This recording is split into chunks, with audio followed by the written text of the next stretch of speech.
Praise the lord children. దేవునికి అనేకమైన వందనాలు. దేవుడు మరి ఒక నూతనమైన నెలలోనికి మనల్ని తీసుకొని వచ్చిండు. దేవునికి ఎంత వందనాలు.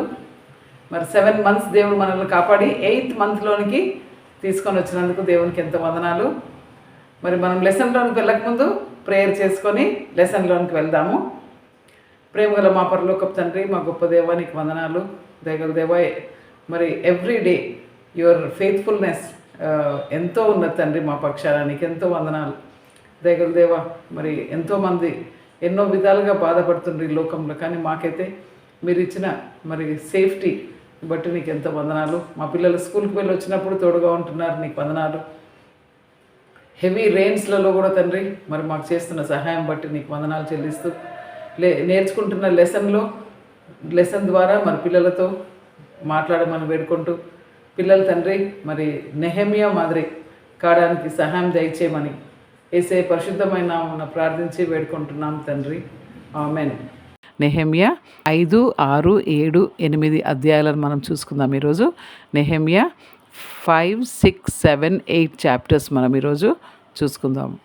నెహెమియా ఒకవైపు అతను మరి ఆ యొక్క వాల్ కడతా ఉన్నాడు అనమాట. కట్టుకుంటే ఇంకా అది దేవుడే మా పక్షాన ఉన్నాడు అని చెప్పి ఎంతో గొప్ప దేవునిపై విశ్వాసంతో ఆ యొక్క వాల్ ఫినిష్ అయిపోతుంది అనమాట. అయితే ఇంకొక వైపు చూస్తే మరి చాలామంది నెహెమియా యుద్ధకు వచ్చి మరి యూదులు ఎంతోమంది చాలా బాధతో వచ్చిండ్రు అనమాట. మేము, మా పిల్లలు, మా యొక్క భార్యలందరం చాలా సఫర్ అవుతున్నాం మేము ఇక్కడ.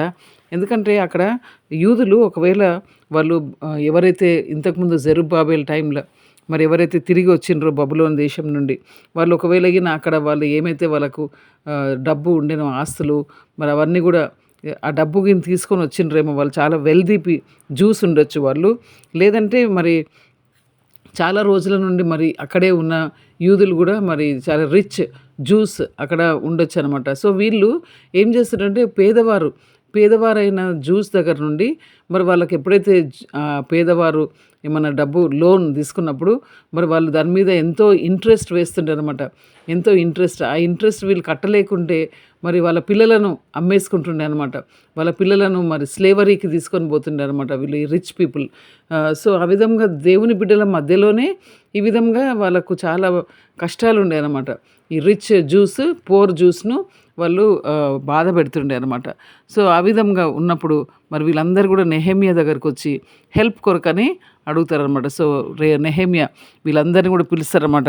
ఈ ఎల్డర్స్ను అందరినీ కూడా పిలిచి మరి ఇలాంటి పరిస్థితి ఉన్నది ఇక్కడ, మరి మన అంటే సహోదరుల మధ్యలో ఎప్పుడే కానీ వడ్డీ తీసుకోవద్దు అనే విషయము మీకు తెలియదా?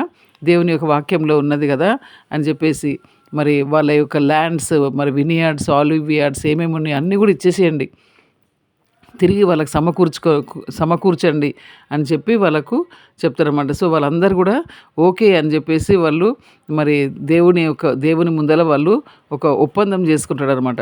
మీరు ఒకవేళ ఇప్పుడు మీరు ఒప్పందం చేసుకుంటారు కదా, లేదు మీరు ఒకవేళ ఆ విధంగా చేయకుంటే, ఇంకా ఇదే విధంగా జ్యూస్ను మీరు శ్రమ పెడుతుంటే మరి దేవుని యొక్క మరి శాపం మీ మీదకి వస్తుంది అని చెప్పి ఆ విధంగా వాళ్ళను హెచ్చరించి అక్కడ ఉండే ప్రాబ్లమ్ను సాల్వ్ చేస్తాడనమాట. ఎవరు అంటే నెహెమియా అక్కడ ఆ ప్రాబ్లమ్ను సాల్వ్ చేస్తాడనమాట. సన్బరర్ఫోయ, గెషెమ్ వీళ్ళు నెహెమియాకు శత్రువులు కదా. సో ఎప్పుడైతే ఆ యొక్క వాల్ కట్టిండ్రు అనే విషయం వాళ్ళు విన్నారో, వాళ్ళు కొంతమంది మనుషులను నెహెమియా దగ్గరికి పంపించి ఈ యొక్క పలానా ప్లేస్కు రా, మనం కలుసుకుందాము, మనము మాట్లాడుకుందాము కొన్ని విషయాలు అని చెప్పి మెల్లగా పంపిస్తారనమాట. సో నెహెమియా ఏం చెప్పి పంపిస్తాడంటే వాళ్ళతోని, నేను చాలా పెద్ద పని చేస్తున్నాను కదా, నేను చాలా బిజీగా ఉన్నా, సో నేను ఇప్పుడు రాలేను, ఈ యొక్క పని నేను మధ్యలో వదిలేసి నేను రాలేను అని చెప్పి పంపిస్తారనమాట. ఆ విధంగా వాళ్ళు 4 times కూడా అదే విధంగా చెప్పి పంపిస్తూ ఉన్నాడు. మరి అంటే మనం కలుసుకుందాం రా అని చెప్పేసి, కానీ వాళ్ళు ఏదో మిస్చీఫ్ అనమాట, అంటే ఆయనను హామ్ చేయడానికి పిలుస్తున్నారు. సో అది గ్రహించిండ్రు అనమాట నెహెమియా. నేను రాలేను అని చెప్పి పంపిస్తారనమాట. సో సన్బరర్ 5th time ఇంకా ఆయనకు ఒక లెటర్ రాసి పంపిస్తారనమాట. నువ్వేమనుకుంటున్నావు, నువ్వు పెద్ద రాజు అయిదాం అనుకుంటున్నావా, ఈ జూడా వాళ్ళందరి మధ్యలో నువ్వు రాజుగా అయిదాం అనుకుంటున్నావా, ఇప్పుడుండే రాజుకు వ్యతిరేకంగా నువ్వు లేదాం అనుకుంటున్నావా, నువ్వేమనుకుంటున్నావు, అని చెప్పేసి ఆ విధంగా ఆయన మీద ఏదో ఒకటి నింద వేసి మరి లెటర్ రాసి పంపిస్తారనమాట.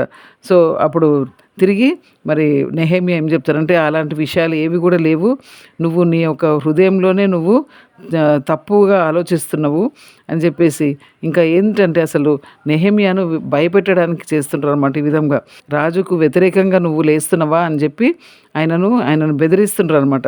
కానీ నెహెమ్యా మాత్రము, దేవా నా యొక్క హస్తాలను నువ్వు బలపరచు అని చెప్పి దేవుని దగ్గర ప్రార్థన చేసుకుంటూ ఆయన మరి ముందుకు వెళ్తూ ఉన్నాడు అనమాట. ఇంకొక ఆయన షెమయ అనే ఆయన కూడా ఆయనను వాళ్ళు అంటే డబ్బులు ఇచ్చి ఆయనతోని చెప్పిస్తారనమాట.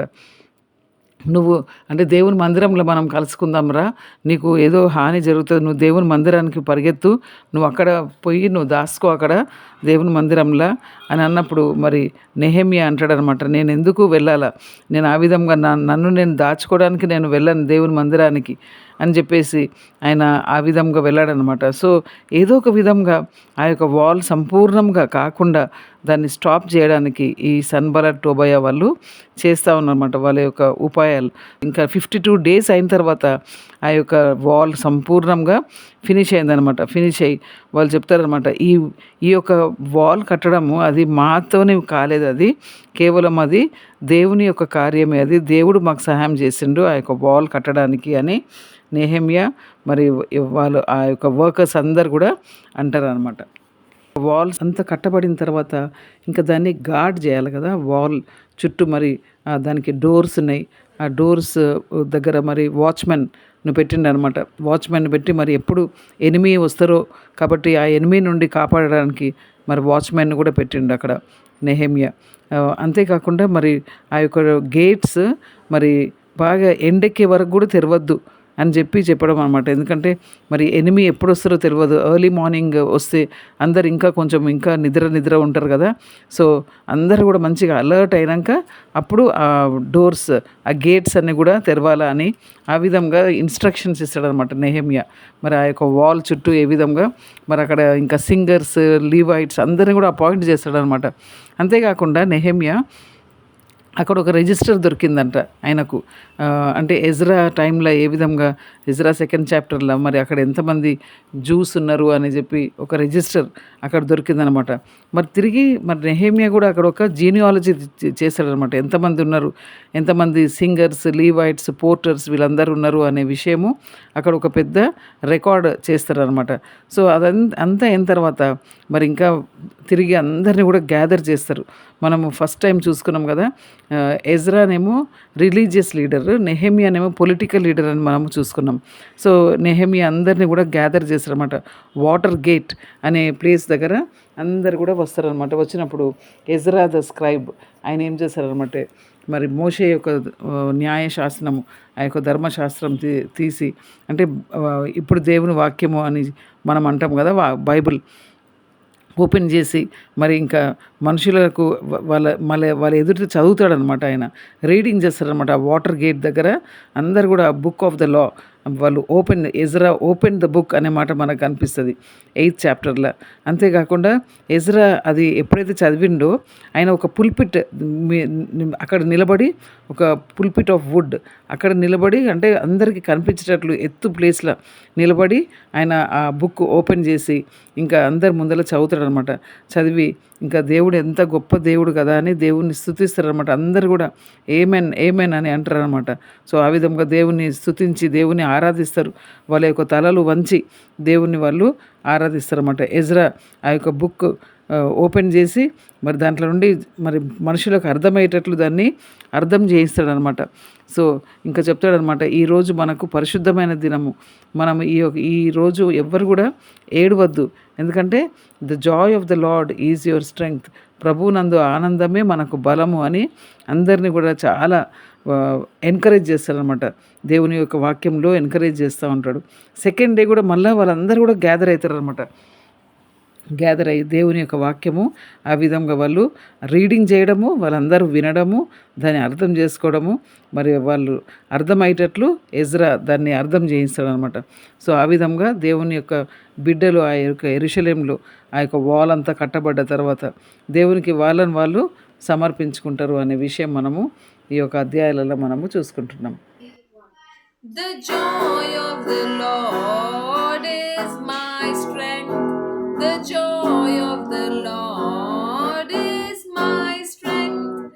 The joy of the Lord is my strength. For the joy of the Lord is my strength.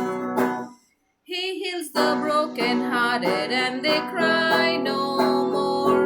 He gives me living water and I thirst no more. He ha ha ha ha ha. For the joy of the Lord is my strength.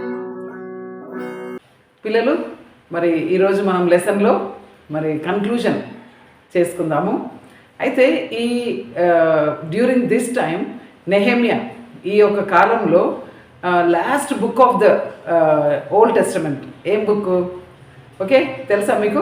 మలాకి last book అనమాట. So మలాకి అంటే ఎవరు అంటే is a profit. So మలాకి ఏం prophesy చేసిండంటే Yesu ప్రభు వస్తున్నాడు, Messiah is going to come, first coming. It is not second coming. He was not proclaiming about second coming. Malachi was proclaiming about first coming of Jesus Christ, Messiah. Messiah వస్తున్నాడు, first coming గురించి చెప్తా ఉన్నాడు అనమాట. ఎందుకంటే ఇశ్రాయేలీలు చాలా మరి wicked అయిపోయారు కదా, మనం చూస్తూ ఉన్నాము. మరి అక్కడ ఆ టైంలో సన్బలాత్ అనే వ్యక్తి ఏం చేసిండంటే నెహెమియా మీద ఒక అక్యూజేషన్ తీసుకొచ్చిండనమాట. నువ్వు మెస్సయ్య అనుకుంటున్నావా, మెస్సయ్య అని చెప్పుకుంటున్నావా నువ్వు అని ఆ విధంగా ఒక ఫాల్స్ అక్యూజేషన్స్ తీసుకొని వచ్చిండనమాట. ఆయన అనవసరంగా నిందిస్తున్నాడు, నువ్వు మెస్సయ్య అని చెప్పుకుంటున్నావు అందరికీ అని. ఎంత బ్యాడ్ కదా. సో అయితే అయినా కానీ నెహెమియా మాత్రము he was never discouraged. he had a great task. ఏం task? Building the walls, broken walls of Jerusalem. కాబట్టి ఆ యొక్క పని ఆయన డైవర్ట్ కాలేదన్నమాట. వీళ్ళు ఈ విధంగా మరి అక్యూజేషన్స్ చేసినా కానీ డైవర్ట్ కాలే ఆయన యొక్క టాస్క్ నుండి అని మనం ఇక్కడ నేర్చుకోవచ్చు. అంతేకాకుండా అక్కడ ఎజ్రా ద ప్రీస్ట్, ఆయన మరి దేవుని వాక్యము చదివిండంట. అంతేకాకుండా దాన్ని అర్థం చేయించిండంట.